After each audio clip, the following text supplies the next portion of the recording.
ஆண்டவரும் அருமை இரட்சகராக இயேசு கிறிஸ்துவின் நாமத்தினாலே உங்கள் யாவருக்கும் என்னுடைய அன்பின் வாழ்த்துக்களையும் ஸ்தோத்திரங்களையும் நான் தெரிவித்துக் கொள்கிறேன். தேவனுடைய பெரிதான கிருபையால் மீண்டுமாய் சுவிசேஷம் என்ற நிகழ்ச்சியில் உங்களை சந்திப்பதிலே நான் மிகவும் மகிழ்ச்சி அடைகிறேன். நேற்று தினத்தில் நித்திய ஜீவன் நிகழ்ச்சியில் நாம் தியானம் பண்ணினோம் யோவான் எழுதின சுவிசேஷத்திலிருந்து. முந்த நாள் மாரநாதா நிகழ்ச்சியில் யாக்கோபு எழுதின நிருபத்திலிருந்து நாம் தியானம் பண்ணியிருக்கிறோம். இன்றைக்கி இது சுவிசேஷம் என்ற நிகழ்ச்சி. மாரநாத்தாவில் இயேசு கிறிஸ்துவின் வருகை குறித்தும் ஏராளமான காரியங்கள், உலகத்தில் நடக்கிற காரியங்களை குறித்தும் நாம் தியானித்து கொண்டு வருகிறோம். நித்திய ஜீவன் நிகழ்ச்சியிலும் நித்தியத்துக்கு ஏற்ற பிள்ளைகளாய் வாழ்வதற்கு நாம் என்ன செய்ய வேண்டும் என்பதை நாம் அந்த நிகழ்ச்சியில் தியானிக்கிறோம்.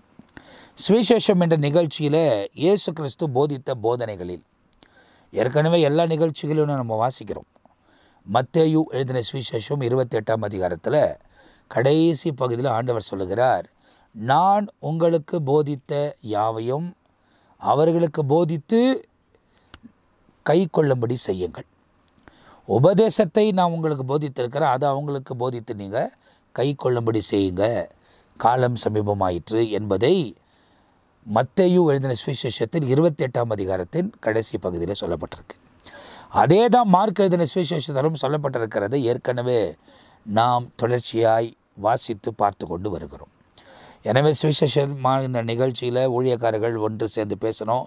ஆனால் சில பாஸ்டங்கள்லாம் வெளியே ஊழியங்கள் கடந்து போயிருக்கிறாங்க, கூடி வர முடியல. ட்ரை பண்ணுறோம், ஆனாலும் ஒன்றா சேர்ந்து வர முடியல. ஒரு வேளை அடுத்த நிகழ்ச்சி பார்ப்போம். இப்படி தான் நிறைய நிகழ்ச்சியில் சொல்லிட்டு முன்னேறி போயிட்டே இருக்கிறோம். ஆனால் கர்த்தர் தம்முடைய கிருபைகளை விளங்க பண்ணுவார். சமயம் வாய்த்தாலும் வாய்க்காமல் போனாலும் சுவிசேஷத்தை அறிவிப்பது என் மேல் விழுந்த கடமையாக இருக்கிறது. எனவே அதை நிறைவேற்றுவதற்கு பரிசுத்த ஆவியானவரே உதவி செய்கிறார். நாம் தொடர்ச்சியாக இந்த சுவிசேஷ நிகழ்ச்சியில் மத்தேயு எழுதின சுவிசேஷம் முற்றிலுமாக தியானம் பண்ணிவிட்டு மார்க் எழுதின சுவிசேஷத்தில் 8ஆம் அதிகாரத்தை போன முறை 30ஆம் வசனம் வரை நாம் தியானம் பண்ணியிருக்கிறோம். ஒருவேளை இந்த பகுதி தான் பார்க்குறேன் அப்படின்னு சொல்லக்கூடியவர்கள் இதுக்கு முந்தி போடப்பட்ட பகுதிகளெல்லாம் நீங்கள் பார்க்கும்போது சுவிசேஷத்தை அறிந்து கொள்வதற்கு பரிசுத்த ஆவியானவர் உங்களுக்கு உதவி செய்வார். இதை போதிப்பதுக்கு காரணமே இயேசு கிறிஸ்து எங்களுக்கு சொல்லியிருக்கிற கட்டளை. அதனால தான் சுவிசேஷம் அறிவிக்கப்பட வேண்டும். பைபிளில் இருக்கிற 4 சுவிசேஷ புத்தகம், ஒன்று மத்தேயு, மார்க், இது முடித்த உடனே அடுத்தது லூக்கா, அதுக்கப்புறமா யோவான். 4 சுவிசேஷ புத்தகங்களையும் ஒருவேளை இயேசப்பா வருக தாமதிக்குமானால் நாம் பகுதி பகுதியாய் தியானித்து முடிக்கத்தான் போகிறோம். எனவே போன பகுதியில் நாம் தியானித்த போது பேதுரு நீரே கிறிஸ்து என்று தேவனுக்கு சொன்னதையும் அவர் அவைகளை யாருக்கும் சொல்ல வேண்டாம் என்று சொன்னதையும் போன பகுதியில் நாம் வாசித்திருக்கிறோம். காரணம், அவருடைய நேரம் வருகிற வரை அவர் மறைந்தே வாழ்ந்தார் என்பதாக வேதத்தில் அவர் வாழ்ந்த முறையை பார்த்து நம்மால் தெரிந்து கொள்ள முடிகிறது. இப்போது இதில் 31ஆம் வசனத்திலிருந்து 33ஆம் வசனம் வரை ஒரு பகுதியாய் சொல்லப்படுகிறது.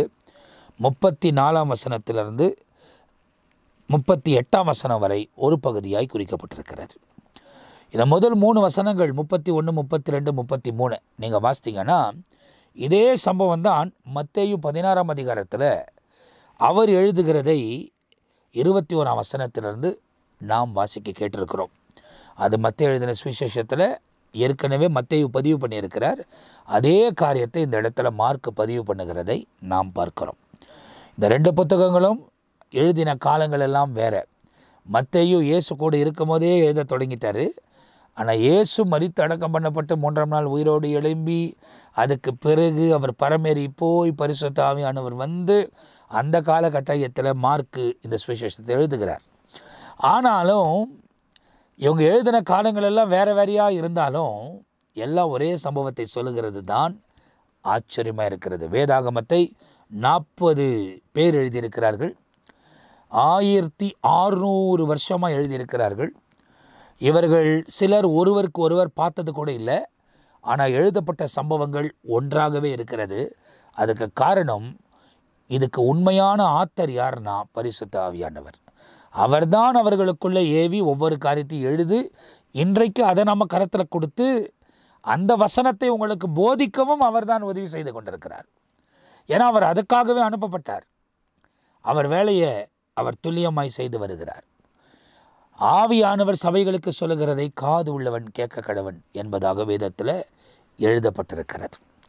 எனவே மிகுந்த கவனத்தோடு கூட இந்த நாட்களில் நடந்து தேவனுக்கு ஏற்ற ஒரு வாழ்க்கை முறையில் நாம் வாழை நாம் அர்ப்பணிப்போமானால், உபதேசங்களை கை கொண்டு நடப்போமானால், கர்த்தர் தம்முடைய பிரசன்னத்தையும் மகிமையும் நம்முடைய வாழ்க்கையில் விளங்க பண்ணி வழிநடத்துவதற்கு அவர் உண்மையுள்ளவராக இருக்கிறார். முதலாவது இந்த 3 வசனங்களை நாம் வாசிக்க கேட்போம். 31ஆம் வசனம், 32ஆம் வசனம், 33ஆம் வசனம். இது மார்க் எழுதின சுவிசேஷம் 8ஆம் அதிகாரத்தில் நாம் இப்போது வாசிக்க கேட்க போகிறோம். அல்லாமலும் மனுஷகுமாரன் பல பாடுகள் பட்டு மூப்பராலும் பிரதான ஆசாரியராலும் வேத பாரகராலும் ஆகாதவன் என்று தள்ளப்பட்டு கொல்லப்பட்டு 3 நாளைக்கு பின்பு உயிர்த்தெழுந்திருக்க வேண்டியது என்று அவர்களுக்கு போதிக்க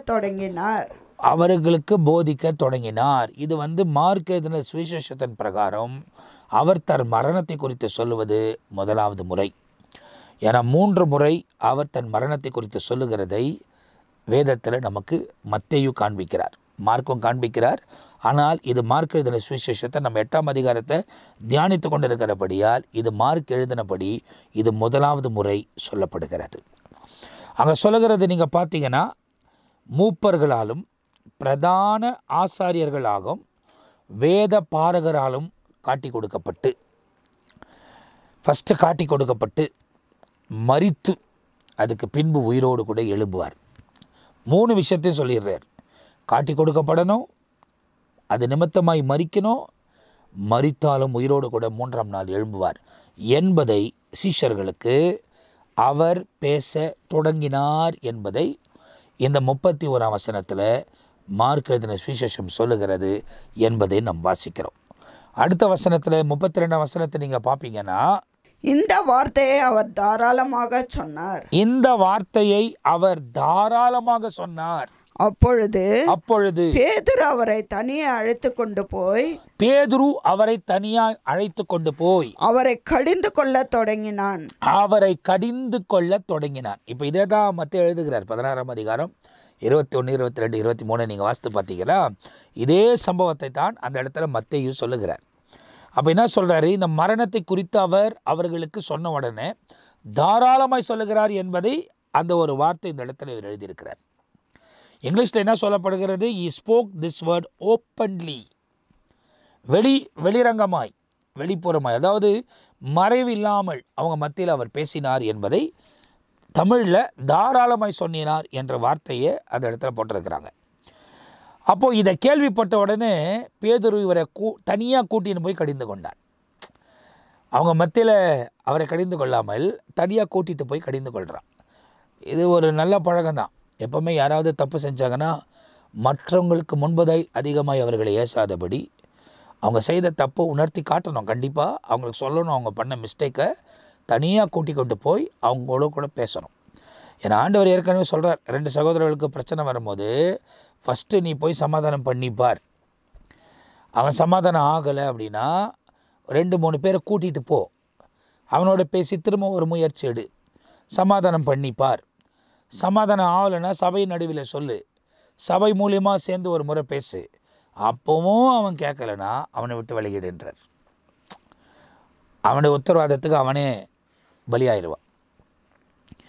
அப்போ இந்த சம்பவத்தில் நீங்கள் பார்த்தீங்க அப்படின்னா தனித்து கூட்டிகிட்டு போய் பேதுரு அவரை கடிந்து கொள்கிறாருன்னா திட்டுறான். அதுதான் அதனுடைய அர்த்தம்.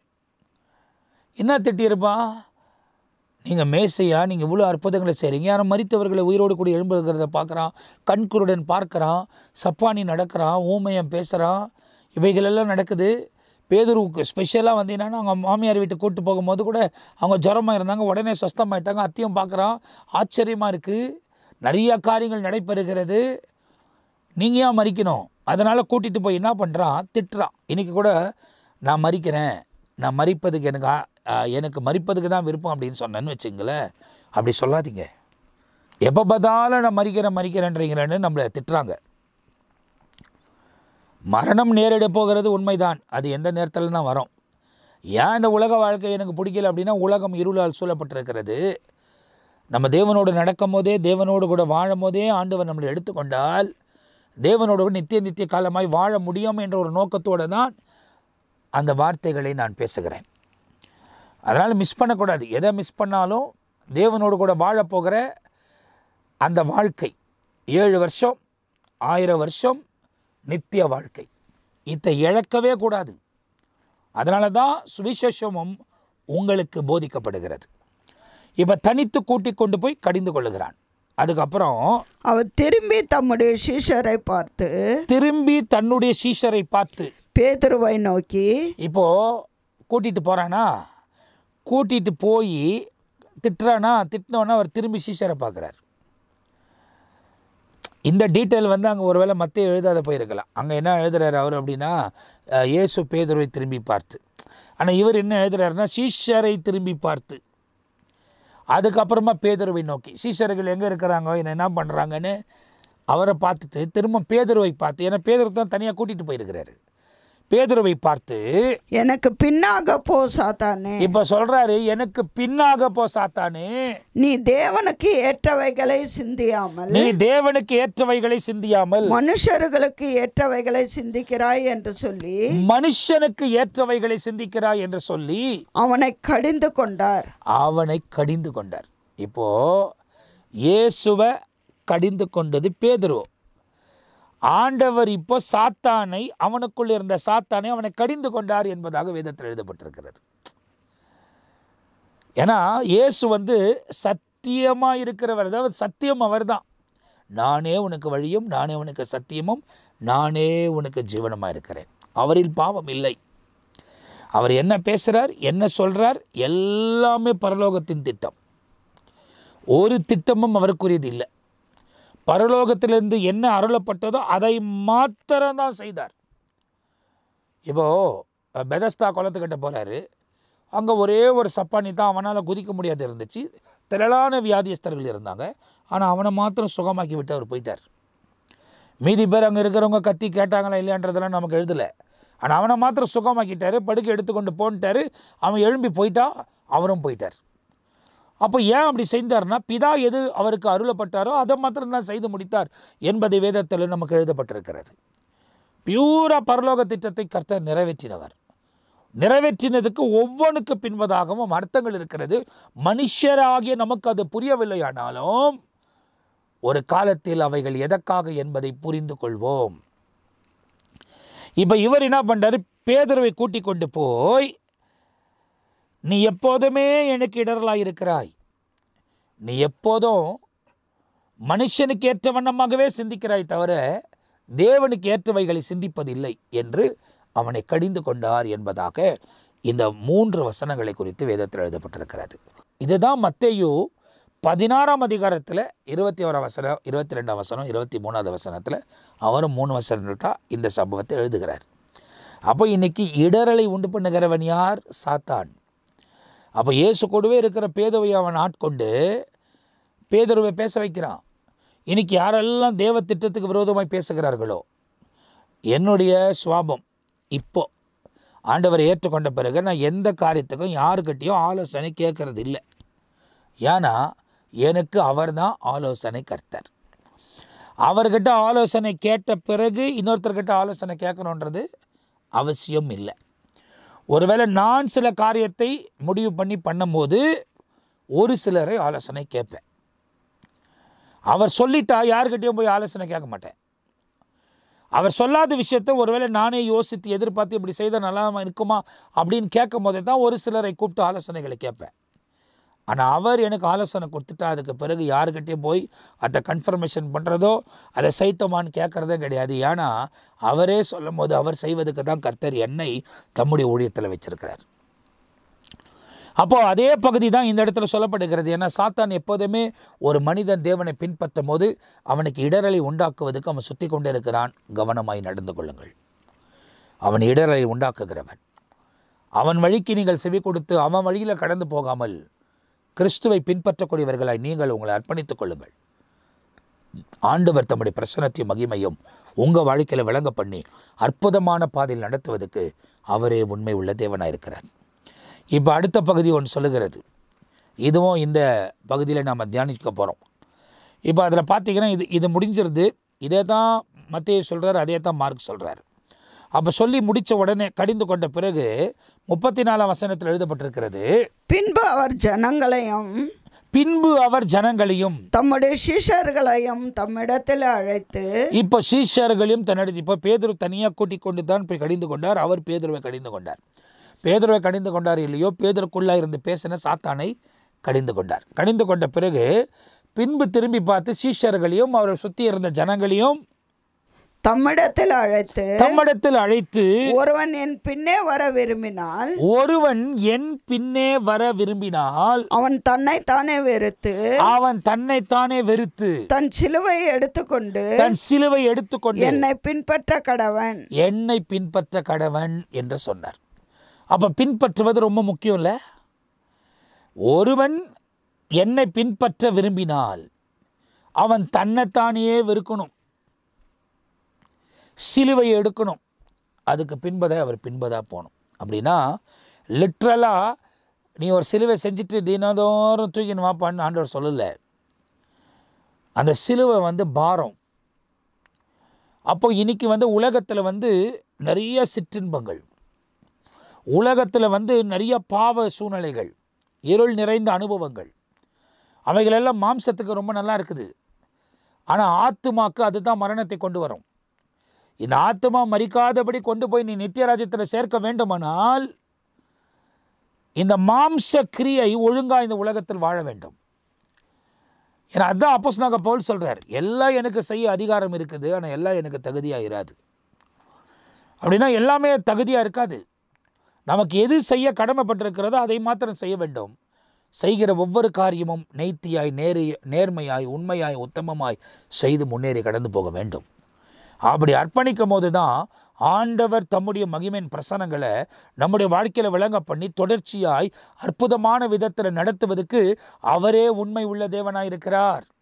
சத்துருவின் எல்லா கிரியைகளுக்கும், அந்தகாரருடைய ஆதிக்கங்களுக்கும், வானமண்டல பொல்லாத ஆவிகளுக்கும் விலகி காத்து நன்மையும் இரக்கமும் கிருபையும் தயவும் விளங்க பண்ணி அற்புதமான விதத்தில் தொடர்ந்து முன்னேறி கடந்து போக அவரே நமக்கு உதவி செய்வதற்கு சர்வ வல்லமை உள்ள தேவனாயிருக்கிறார்.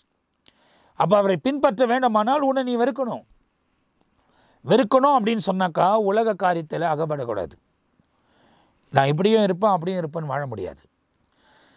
ஏன்னா பழைய ஏற்பாட்டு காலத்தில் நீங்கள் பார்த்தீங்கன்னா மோசே மலையிலேருந்து இறங்கி வந்தபோது இவங்க லேட் ஆயிடுச்சின்னு சொல்லி ஆரோன் கிட்ட எல்லா பொண்ணையும் கொடுத்து அதை உருக்கி ஒரு கன்றுக்குட்டியை செய்து விட்டு அத்தை தொழுது கொண்டு நின்றார்கள். மோசேக்கு ரொம்ப கோபம் வந்து தான் அவர் வாங்கிட்டு வந்த அந்த கற்பலைகளை உடைத்து போடுகிறார். அதுக்கப்புறமா சொல்கிறாரு, கர்த்தரே தெய்வமானால் இந்த பக்கம் நில்லு, பாகாலே தெய்வமானால் அந்த பக்கம் நில்லு அப்படின்னு சொல்கிறார். அந்த பக்கம் ஒரு பெருங்கூட்டம் நின்றுச்சு, இவர் பக்கமும் ஒரு கூட்டம் வந்து நின்றுச்சு. மோசே பக்கம் நின்ன கூட்டமெல்லாம் பிழைத்து கொண்டார்கள். பாகால் பக்கம் நின்ன கூட்டமெல்லாம் பூமி தன் வாயை திறந்து வாங்கிவிட்டது. எல்லாரும் மரித்து போனார்கள். ஒருவருடைய சடலமும் பூமி மேலே இல்லை. எல்லாம் பூமி திறந்துச்சு. இப்படி உள்ளே போனாங்க, பூமி மூடிருச்சு. மண்ணுக்கு மண்ணை அப்படியே மூடிட்டார் அவங்கள. தேவன் கொடுத்த நியாய தீர்ப்புகள் தான். ஆண்டவர் நம்மளை இந்த உலகத்தில் உருவாக்கினதுக்கு காரணம் அவருக்கு கீழ்ப்படிந்து நடப்பதுக்கு, அவருக்காக வாழ்வதுக்கு, அவர் நாமத்தை மகிமைப்படுத்துவதுக்கு, தீமைக்கெல்லாம் விலகி காத்து நன்மையான பாதையில் நடந்து முன்னேறி கடந்து போவதுக்கு தான் ஆண்டவர் நம்மளை பலப்படுத்தினார். அப்போ தொடர்ந்து தேவனோடு நடப்பதுக்கு நீங்கள் உங்களை ஒப்பு கொடுத்தால் கர்த்தர் தம்முடைய மகிமையின் பிரசனங்களை நம்முடைய வாழ்க்கையில் விளங்க பண்ணி அற்புதமாய் நடத்துவதற்கு அவர்தான் உண்மை உள்ள தேவனாய் இருக்கிறார். ஆகையால் தான் சொல்லுகிறான், ஒருவன் என்னை பின்பற்ற விரும்பினால் அவன் தன்னைத்தானே வெறுத்து சிலுவை எடுத்துக்கொண்டு எனக்கு பின்பாய் வரக்கடவன் என்பதாக பேதுருவை கடிந்து கொண்ட பிறகு சிஷ்யர்களையும் நண்பர்களையும் பார்த்து சொல்லுகிறார். அப்படின்னா என்ன? உலக காரியங்களெல்லாம் அகப்படாத, தேவனுக்கு ஏற்ற மாதிரி செய்து, எதை செஞ்சாலும் நீதியாக செஞ்சு நேர்மையாக செய்து. அதனால் சில நேரத்தில் ரொம்ப கஷ்டமாக இருக்கும். நம்ம கூட இருக்கிற நண்பர்களெல்லாம் போய் நல்லா ஜாலியாக தண்ணி அடிப்பாங்க, நம்ம செய்ய முடியாது. நம்ம கூட இருக்கிற ஜனங்களெல்லாம் நிறையா விதமான பாவ செயல்களில் ஈடுபடுவாங்க, நம்ம செய்ய முடியாது. நம்மோடு கூட இருக்கக்கூடியவர்கள் எல்லாம் சினிமாக்களுக்கு போவாங்க, நம்ம போக முடியாது. ஏன்னா கட்டுக்கதைகளுக்கு செவி கொடுக்கக்கூடாது. அந்த கட்டுக்கதைகளை பார்க்கறதுனால என்ன ஆகுது, அங்கே பார்க்குற காரியங்கள் நம்ம இருதயத்தில் தங்கி கனவுல வந்து சொப்பனத்தில் வந்து உன் தூக்கத்தை கெடுத்து உன் இருதயத்தில் பலவிதமான இச்சைகளை கொண்டு வந்து அந்தபடியே உன் வாழ்க்கை வாழ்வதற்கு அவைகளெல்லாம் வேறா இருக்கிறது. அதனால தான் அப்படிப்பட்ட களியாட்டங்களை விட்டு விலகி இருக்கணும். கடைசி நாட்களிலே ஜனங்கள் இப்படிப்பட்ட களியாட்டங்களுக்கு செவி கொடுப்பார்கள். இப்போ நீங்கள் பார்த்தீங்கன்னா டிவியில் முன்னே ஏதோ ஒன்று வந்து கொண்டு இருக்கும். இப்போல்லாம் பார்த்தீங்கன்னா ஒரு நாளைக்கு ஒரு 30 தொடர்கள் வந்து கொண்டு இருக்கும்னு நான் நினைக்கிறேன். ஏன்னா நான் பார்க்குறதுலே எனக்கு தெரியாது. நிறைய விதமான காரியங்களுக்கு ஜனங்கள் அடிமைப்படுத்தப்பட்டிருக்கிறார்கள். அவங்கவுங்க பாஷையில் அவங்கவுங்களுக்கு அவைகள் வந்து கொண்டே இருக்கிறத நாம் பார்க்கிறோம். இன்னைக்கு தேவனை பின்பற்றுகிறதை விட்டு உலக பிரகாரமான காரியத்தை பின்பற்றக்கூடிய நீங்கள் மனம் திரும்பி தேவனோடு கூட நடக்க ஆரம்பியுங்கள். கர்த்தர் தம்முடைய பிரசன்னங்களை உங்கள் வாழ்க்கையை விளங்க பண்ணுவார். சிலுவை எடுத்துக்கொண்டு என் பின்னே வரக்கடவன் தன் ஜீவனை ரட்சிக்க விரும்புகிறவன் அதை இழந்து போவான். என் நிமித்தமாகவும் சுவிசேஷத்தின் நிமித்தமாகவும் தன் ஜீவனை இழந்து போகிறவன் அதை ரட்சித்துக் கொள்ளுவான். அதான் சொல்றேனே, முடிவு பரியந்தம் நிலைத்து நிற்கிறவனே ரட்சிக்கப்படுவான் என்று எழுதப்பட்டிருக்கு. நம்ம சாதாரணமாக கேட்குறோம், என்னன்னா அவங்க ரட்சிக்கப்பட்டிருக்கிறாங்களா, இவங்களும் ரட்சிக்கப்பட்டிருக்கிறாங்களா அப்படின்னு கேட்குறோம். எப்போ இது அதிகமாக கேட்கப்படும்னா திருமணம் வரும்போது, ரட்சிக்கப்பட்ட பொண்ணாக பாருங்கள், ரட்சிக்கப்பட்ட பையனாக பாருங்கள், பல நிகழ்ச்சியில் இதை சொல்லியிருக்கிறேன் நான் உங்களுக்கு. அப்போ ரட்சிக்கப்பட்டவர்களை நீங்கள் பார்க்க வேண்டுமானால் ஆட்டுக்குட்டியின் கல்யாண விருந்துக்கு வர வேண்டும். அங்கே தான் ரட்சிக்கப்பட்டவர்கள் இருப்பார்கள். ஏன்னா முடிவு பறிந்த நிலைத்து நிற்கிறவன் தான் ரட்சிக்கப்பட முடியும், ரட்சிப்புக்குள்ளே பிரவேசிக்க முடியும். அப்போ இப்போ என்ன ஆயிருக்குன்னா, ரட்சிப்பின் பாதியில் ஓடிக்கொண்டிருக்கிறோம். அந்த ரட்சிப்பின் அந்த வழியில் ஓடிக்கொண்டிருக்கிறோம். ஏன்னா அதுக்கு தான் இயேசு வழி. அந்த வழியில் போய் இறுதி வரை நாம் நிலைத்து நிற்போமானால், ஏன்னா நிறையா ரூட் வரும், ஷார்ட்கட் வரும், நிறையா வழி காமிக்கும். இன்றைக்கி கூகுளில் ஒரு ரூட் மிஸ் பண்ணிட்டீங்கன்னா இன்னொரு ரூட்டு நமக்கு காமிக்கும் அந்த இடத்துக்கு வருவதுக்கு. அந்த மாதிரி நிறைய பேர் வேறு ரூட் மாதிரி போயிட்டுக்கிறாங்க. ஆனால் சொல்கிறேன், இன்னைக்கு தேவனை பின்பற்றுவதற்கு உங்களை நீங்களே வெறுத்து சிலுவை எடுத்துக்கொண்டு அவருக்கு பின்னே நடக்க உங்களை ஒப்புக் கொடுங்கள். நீங்களும் ஒப்பு கொடுக்கணும், நானும் ஒப்பு கொடுத்து தான் நடக்கணும். பேசுகிறதுனால நான் எப்படின்னா பேசிட்டு என் சொந்த இஷ்டமாக வாழ்ந்து கொண்டிருக்கிறான், அப்படிப்பட்ட நோக்கம் அல்ல. தேவனோடு இணைந்து வாழணும், தேவனுக்காக வாழணும், அவர் நாமத்தை மகிமைப்படுத்தணும். கர்த்தர் அதுக்கேற்ற கிருபையும் தயவும் நம்முடைய வாழ்க்கையில் விளங்க பண்ணி அற்புதமாய் நடத்துவதற்கு அவர் உண்மை உள்ள தேவனாக இருக்கிறார். அடுத்த வசனம் சொல்லுது, மனுஷன் உலகம் முழுவதும் ஆதாயப்படுத்தி கொண்டு. இப்போ சொல்கிறாரு பாருங்க, என்னை பின்பற்றுங்க. அந்த வசனத்தில் என்ன சொல்லப்படுது, என் நிமித்தமாய், யான் நிமித்தமா இல்லை சுவிசேஷத்தை நிமித்தமா ஒருவன் உயிர் இழந்துட்டானா அதை அவன் பெற்றுக்கொள்வான், கட்டாயம் பெற்றுக்கொள்வான். இன்றைக்கி மரித்தவர்களெல்லாம் கிறிஸ்துவுக்காக மரித்திருந்தால், அவங்க ஏதாவது தப்பு செஞ்சு மரித்திருந்தா, முட்டாள்தனமாக போய் வேலை செஞ்சு அதில் மாட்டி அவங்க சிக்கி மரித்திருந்தா அவங்கெல்லாம் இல்லை. அவர் நிமித்தமாக முடிவு பண்ணுறவர் அவர் தான், மனுஷர்கள் அல்ல.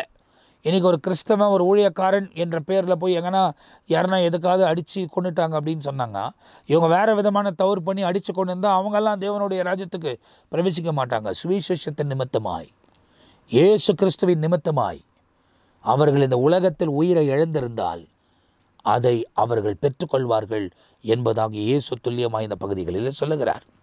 அடுத்தது ஆண்டவர் சொல்லுகிறார், மனுஷன் உலகம் முழுவதும் ஆதாயப்படுத்தி கொண்டாலும் தன் ஜீவனை நஷ்டப்படுத்தினால் அவனுக்கு லாபம் என்ன? அப்படின்னா என்ன தெரியுமா? இன்னைக்கு நான் பிரசங்கிக்கிறேன், ஆண்டவர் உணர்த்துகிற காரியத்தை உங்களோடு கூட பேசிக்கிட்டு இருக்கிறேன். உங்களுக்கு மாத்திரம் சொல்லிட்டு நான் அந்தபடி செய்யாத போனேன்னா நானும் அழிவில் சிக்கிக்கொள்வேன். அதனால தான் இயேசு கிறிஸ்து போதிக்கும் போது மத்தேயு எழுதின சுவிசேஷத்தில் இந்த வேத பாரகர்களையும் பதிசெயர்களை அந்த நாட்களில் இருந்தவர்கள் அவர்கள்,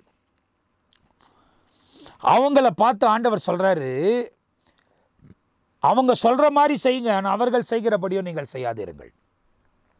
காரணம், அவர்கள் மோசேயின் ஆசனத்தில் உட்கார்ந்து கொண்டு நீதியை பிரசங்கிக்கிறார்கள், அவர்களோ கை கொள்வதில்லை. இன்னைக்கு கை கொள்ளாமல் நிறைய பேர் நல்லா பிரசங்கிக்கிறாங்க. நீ கை கொள்றியா பார். சபைக்கு போகிற நாம் வசனத்தை கை கொண்டு நடக்கிறோமா என்பதை பரலோகம் கவனித்து கொண்டே இருக்கிறது. அப்படிப்பட்டவர்கள் மீது தேவன் பாதுகாப்பை கட்டளையிடுகிறார். தீமை மேற்கொள்ளாமல் கர்த்தர் நன்மையால் முடிசூட்டுகிறார். அனுதின ஆகாரத்தை கர்த்தர் தருகிறார். உடுத்துகிற உடையை கர்த்தர் தருகிறார். போகும்போதும் வரும்போதும் கர்த்தர் பாதுகாக்கிறார். ஆகையால் தான் கர்த்தர் தம்முடைய மகிமையை உங்கள் வாழ்க்கையில் விளங்க பண்ணி அற்புதமான விதத்தில் நடத்துவதற்கு அவரே உண்மை உள்ள தேவனாக இருக்கிறார். இன்றைக்கி நீ உலகம் முழுவதும் ஆதாயப்படுத்திடுற, மற்றவங்களுக்கு சொல்லி மீட்டுற, அவங்க அது நிமித்தமாக ஒப்பு கொடுத்துட்றாங்க. ஆனால் நீயும் அப்படி நடக்காமல் போயிட்டீன்னா உன் ஆத்துமாவை நஷ்டப்படுத்தி கொள்வ, உன் ஜீவனை நஷ்டப்படுத்தி கொள்வ. உனக்கு லாபம் என்ன அப்படின்னு கேட்குறார். வாசிங்க. மனுஷன் தன் ஜீவனுக்கு ஈடாக எண்ணத்தை கொடுப்பான். மனுஷன் தன் ஜீவனுக்கு ஈடாக எண்ணத்தை கொடுப்பான். ஆதலால் விபச்சாரமும் பாவமும் அல்ல இந்த சந்ததியில் பாவம் உள்ள இந்த சந்ததியில் என்னை குறித்தும் என் வார்த்தைகளை குறித்தும் எவன் வெட்கப்படுவானோ அவனை குறித்து மனுஷகுமாரனும் தமது பிதாவின் மகிமை பொருந்தினவராய் பரிசுத்த தூதர்களோடு கூட வரும்போது வெட்கப்படுவார் என்றார். மார்க் இப்படி எழுதுறாரு. அவர் என்ன சொல்றாரு அப்படின்னா, நீ என்னையும் என் வார்த்தையை சொல்ல நீ வெட்கப்பட்டினா, நான் மகிமையால் நிரப்பப்பட்டிருக்கிறேன், மகிமை உரியவராக நான் இருக்கிறேன். நான் வரும்போது உங்களை பார்த்து நான் வெட்கப்படுவேன். ஏன்னா நீங்கள் கைவிடப்படுவீங்க. எனக்கு தெரிந்த ஒரே விஷயம் என்ன தெரியுமா, அவர் 24 மணி நேரமும் அங்கே பரிந்து பேசுகிறாரு. எந்த மனுஷனும் பேச முடியாது.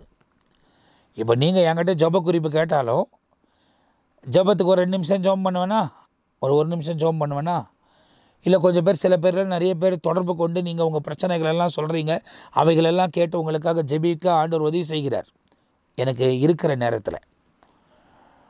அவ்வளோதான். அதுக்கு பிறகு ஒருவேளை நீங்கள் ஜபத்தில் கவனம் வருவீங்க அப்படின்னு சொன்னாக்கா, அந்த நேரத்தில் ஆண்டவரே அவர் சொன்ன பிரச்சனைகளை மாற்றுங்க, போராட்டங்களை நீக்குங்கன்னு அடுத்த ஜப குறிப்புக்கு நான் போயிடுவேன். அவ்வளோதான் மனுஷனுடைய ஜபம். இன்னொருத்தருக்கு குடும்பத்தில் இருக்கக்கூடியவர்கள் ஒருவேளை தினந்தோறும் ஒருத்தருக்காக ஒரு காரியங்களுக்காக ஜபிக்கலாம். ஆனால் அவங்களும் தினந்தோறும் ஒருவருக்கு ஒருவர் ஜபிக்கிறாங்களான்றது எனக்கு தெரியாது. ஆனால் நமக்காக ஓயாமல் சோர்ந்து போகாமல் 24 மணி நேரமும் அங்கே பிதாவினிடத்தில் அவர் பரிந்து பேசி கொண்டிருக்கிறார். அவரை போல் ஒரு தெய்வம் இந்த உலகத்தில் இல்லை. அவர் நம்மை குறித்து பிதாக்கிட்ட அங்கே சொல்லணும் அப்படின்னா, இந்த உலகத்தில் இருக்கிற மனுஷர்கள்கிட்ட அவர் நாமத்தை நாம் பிரஸ்தாபப்படுத்த வேண்டும். இங்கே நீங்கள் பிரஸ்தாபப்படுத்தினால் அங்கே அவர் நம்முடைய பெயரை பிரஸ்தாபப்படுத்துகிறார். அப்போ நம்முடைய பெயர் பரலோகத்தில் பிரஸ்தாபப்படுத்தப்படும் போது உலகத்தில் நாம் இருக்கிறவரை பிதாவாகிய தேவன் தம்முடைய மகிமையை நம்முடைய வாழ்க்கையில் விளங்க பண்ணுகிறார். அதான் இயேசு இந்த இடத்துல சொல்லுகிறது. மார்க்கு 2 விஷயத்தை ரொம்ப அழகாக சொல்லுகிறார். ஒன்று, தன் மரணத்தை குறித்து முதலாவது முறை அவர் அறிவித்ததை 31 33 வரை பேசுகிறார். பேதுருவையும் அங்கே கடிந்து கொள்கிறார். ஏன்னா பேதுரு இயேசுவை தனித்து கொண்டு போய் கடிந்து கொள்ளுகிறார். அடுத்ததில் ஒருத்தன் என்னை பின்பற்ற வேண்டுமானால் அவன் தன்னைத்தானே விரித்து சிலுவை எடுத்துக்கொண்டு என் பின்னே வரக்கடவன் என்று போதிக்கிறார். அதுக்கு பிறகு நீங்கள் பார்த்தீங்கன்னா, ஒருவன் எனக்காக என் நிமித்தமாய் சுவிசேஷத்தை நிமித்தமாய் ஜீவனை இழந்தால் அவன் ஜீவனை அவன் ரட்சித்துக் கொள்ளுவான் என்பதை சொல்லுகிறான். அப்படி இல்லையென்றால் அவன் ஜீவனை இழந்து போவான். உலகம் முழுவதும் நீ ஆதாயப்படுத்தினாலும் உன் சொந்த ஆத்மாவை நஷ்டப்படுத்தி கொண்டால் உனக்கு லாபம் என்ன, உன் சொந்த ஜீவனை நஷ்டப்படுத்தி கொண்டால் உனக்கு லாபம் என்ன என்றும் தமிழில் போடப்பட்டிருக்கலாம். ஆனால் இந்த இடத்துல தொடர்ச்சியாக நீங்கள் பார்த்தீங்கன்னா, உன் ஜீவனுக்கு அதாவது உன் ஜீவனுக்கு பதிலாக நீ எண்ணத்தை செலுத்த முடியும் என்பதை கேட்கிறார். கடைசியில் ஆண்டவர் சொல்லுகிறார் அந்த இடத்துல 38ஆம் வசனத்தில், வாசிங்க அந்த 38ஆம் வசனத்தை. ஆதலால் விபச்சாரமும் பாவமும் உள்ள இந்த சந்ததியில், அதாவது எந்த இடத்துல பார்த்தாலும் சரீர இச்சை, சரீரத்துக்காக வாழுகிற ஜனங்கள், மோகம், பாவத்துக்காகவே வாழுகிற இந்த சந்ததி நடுவிலே என்னை குறித்தும் என் வார்த்தைகளை குறித்தும் எவன் வெட்கப்படுவானோ அவனை குறித்து மனுஷகுமாரன் தம்முடைய பிதாவின் மகிமை பொருந்தினவராய் பரிசுத்த தூதர்களோடு கூட வரும்போது வெட்கப்படுவார் என்றார். அந்த சம்பவத்தை இவர் எழுதுகிறார். இதுதான் இந்த பகுதியில் நமக்கு விவரிக்கப்பட்டிருக்கிறது. அடுத்தது 9ஆம் அதிகாரம். அதில் மலையின் மீது ஏறி அவர் மறுரூபமாக்கப்பட்டதை மத்தேயு எழுதுகிறது போலவே இந்த இடத்துல மார்க் எழுதுகிறார். அது அடுத்த பகுதியில் சனிக்கிழமை நாம் பார்க்க போகிறோம். எனவே தேவனோட நடக்கவும் தேவனோட வாழவும் உங்கள் வாழ்க்கையை நீங்கள் அர்ப்பணித்துக் கொள்ளுங்கள். கர்த்தர் தம்முடைய மகிமையின் பிரசனங்களை உங்கள் வாழ்க்கையில் விளங்க பண்ணி மேன்மையான காரியங்களை செய்வார். கிறிஸ்துவை பின்பற்றுங்கள். உங்களை வெறுத்து சிலுவை எடுத்துக்கொண்டு நாம் அவருக்கு பின்னே போவோம். உலக சிற்றின்பங்கள் மோகங்கள் எல்லாம் தற்காலிகமானது, எதுவுமே நிரந்தரமானது இல்லை. அதை நம்பி உங்கள் ஆத்மாவை எழுந்துடாதீங்க. அவைகளெல்லாம் விட்டு விலகி நமக்கு கொடுக்கப்பட்டிருக்கிற ஆசீர்வாதத்தில் முன்னேறி கடந்து போக தேவன் உதவி செய்ய சர்வ வல்லமுள்ளவராக இருக்கிறார். எனவே சுவிசேஷத்தை கேட்குற நீங்கள் அந்த வார்த்தையின்படி நடங்கள். இயேசு உங்கள் வாழ்க்கையில் மேன்மையான காரியங்களை செய்வார். நான் உங்களுக்காக ஜெபிக்க போகிறேன். நீங்களும் என்னோடு கூட இணைந்து ஜெபியுங்கள். நாம் ஜெபிப்போம். நல்ல பிதாவே, இந்த நிகழ்ச்சியில் இவங்களோடு கூட உம்முடைய வார்த்தைகளை பகிர்ந்து கொள்ள எனக்கு தந்த கிருபைக்காக ஸ்தோத்திரம். உம்முடைய வசனத்தை இவர்களுக்கு அறிவிக்க அதுக்கு ஏற்றபடி இவர்கள் நடக்க நீர் இரக்கம் செய்ய வேண்டுமா நாங்கள் ஜெபிக்கிறோம். கிருபையின் கரத்துக்குள்ளே, கிருபையின் பிரசனத்துக்குள்ளே ஒப்புக் கொடுக்கிறோம். இவ்வளோ தூரம் அற்புதங்களை செய்து வழிநடத்தின தேவன் தொடர்ச்சியாக நீரை வழிநடத்துவீராக. அவங்களுக்கு விரோதமாக வீசப்படுகிற எல்லா உலக இச்சைகளை விட்டு விலகி அவர்கள் தன்னைத்தானே வெறித்து சிலுவை எடுத்துக்கொண்டு உமக்கு பின்னே ஓடி வர கர்த்தர் உதவி செய்யும். ஆண்டவரே, அவர்கள் எந்த காலத்திலும் தன் ஜீவனை இழந்து விடாமல் உமோடு கூட நிலைத்து நிற்க கர்த்தர் கிருபை தருவீராக. உங்கள் பலத்தினால் இடை கட்டுங்க, பாதுகாத்து கொள்ளுங்க. உபதேசங்களுக்கு செவி கொடுக்க, அதன்படி நடக்க பரிசுத்த ஆவியானவர் உதவி செய்யுங்க. யாரெல்லாம் வேண்டிக் கொண்டிருக்கிறாங்களோ அவங்க மீது உங்கள் பலத்த கரம் வரட்டும். ஒருவேளை இவர்கள் பலவிதமான உபத்திரவத்திலே சிக்கிக்கொண்டு உலகத்திலே விடுதலைக்காக போராடி கொண்டிருப்பார்களானால் இயேசுவின் நாமத்தினால் இப்போதே அவர்கள் விடுதலை அடையட்டும் என்று நான் ஜெபிக்கிறேன். கட்டி வைத்திருக்கிற எல்லா கட்டுகளும் இயேசுவின் நாமத்தில் உடையட்டும். வியாதிகள் இயேசுவின் நாமத்தில் மாறட்டும். குடும்ப பிரச்சனைகள் இயேசுவின் நாமத்தில் மாறட்டும். வேலை கிடைக்காமல் போராடி கொண்டிருக்கிற பிள்ளைகளுக்கு இயேசுவின் நாமத்தில் வேலைகள் வாய்க்கட்டும். திருமணம் நடந்தும் பிள்ளைகள் இல்லாத தவித்து கொண்டிருக்கிற பிள்ளைகளுக்கு பிள்ளையின் பாக்கியம் உண்டாகட்டும்.